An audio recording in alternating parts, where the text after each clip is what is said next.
Stephanie, what's up? Got your training check-in, looking through the videos and what you put in the sheet. Congrats on another solid week of training. I'm saying this in the email and I said it to you in text, but we're building habits now. So awesome, 3 weeks in a row, completing all your training. Keep it up. I hope you're seeing the progress. I can see the progress in the last couple of weeks. And I hope you're able to notice it and recognize it too. Because what better incentive is there for your hard work? I just got a short video tonight. I loaded up another week of training in there. I think this may be the last week of training before we kind of switch things up. I like to run a block until some period of time has passed. Generally, I like to find out what people's individual time to peak is, and that's sort of how effective or how long does it take a block to effectively peak you. Ideally, that's what we would find out. We haven't really been able to figure that out with you yet, and we'll hopefully do that in the future, but we've been running the same kind of programming for a really long time now. I mean, all the way back, it's been 2 months, and that's about as long as I ever like to run something.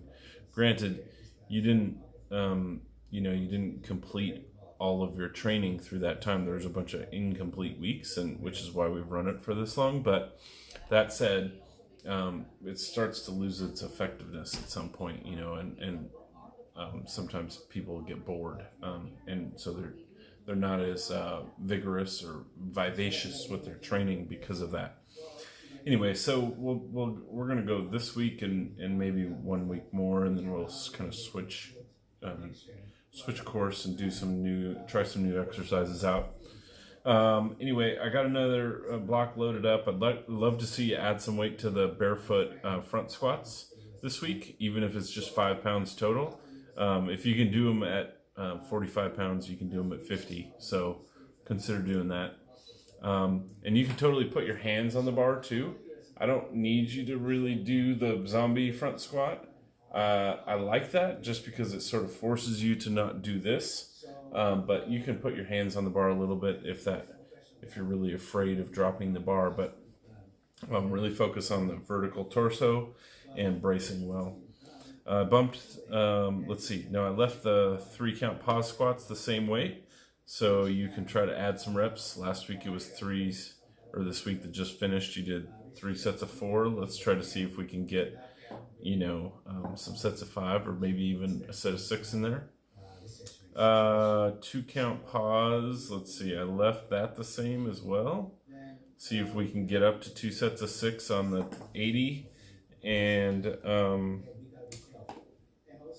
then 3 sets of 5 stayed the same. On day 2, the tempo deadlifts, they're looking better. I do want to see you pause closer to the floor. So ideally, the pause just happens a couple inches above the floor, and you're pausing kind of just below the knee. So go down another few inches and really kind of embrace the suck. It's a tough position down there to pause. Maintain your head position, maintain your bracing, and nice and slow on the way down. Get almost to where the bar touches the floor, and then pause for a 2 count. I left the weight the same, so hopefully you can increase the reps this week. And then down to day 3, squats looked really good. So I included some screenshots in the email I'm sending you, and the screenshots are from your 2 count pause squats. On that day, you were arching pretty hard on the way down, which means you're not bracing quite as well. And I tried to illustrate that with some screenshots. So what you see in the first screenshot is the moment right before you start down. So you're braced pretty well, and I drew lines to illustrate where your diaphragm and where your pelvic floor are. They're parallel to each other. That's how we want.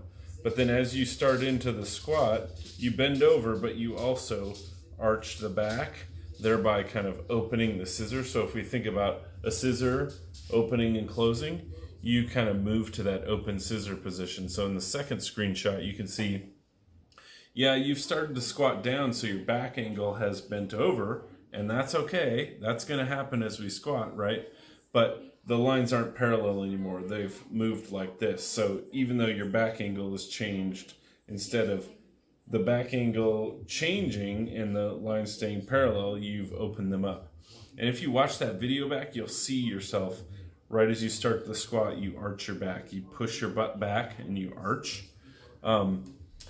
So the reason why I wanted to point this out, I want to give you the tools to be able to kind of play coach for yourself during your sets. So if you take a video and you see that on the video, then the next set you can try to do a little better.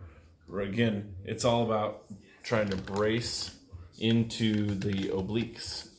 Right down here, these guys, I want to feel these guys pushing out into the belt.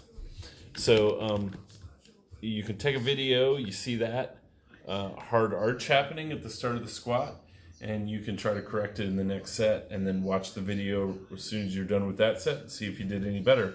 It's a great way to kind of give yourself coaching feedback as you go through the sets. Like I said though, on day 3, on your comp squat day, your brace looked a lot better, and that weight moved really well. So I bumped the weight up for both your sets of 2 and your sets of 4 on that day, because you really looked super solid. So comp bench looked pretty good too. You got the sets of 2 across the board on 90, which is bomb. So I bumped you up to 95, but we're going to do a couple singles, and then we're adjusted the rep work. I got to take a phone call. That's all I got. Talk to you soon. Bye.